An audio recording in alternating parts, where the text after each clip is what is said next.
মহিলা বিষয়ে দিচ্ছেন ম্যানেজার ওয়ার্ল্ড ভিশন বাংলাদেশের স্বাগত বক্তব্য।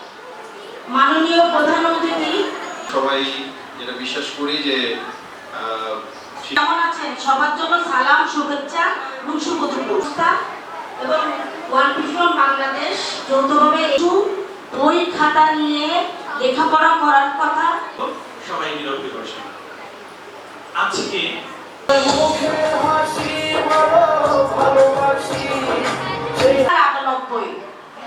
আবার টিম আছেন জনাব লুৎফুন্নেসা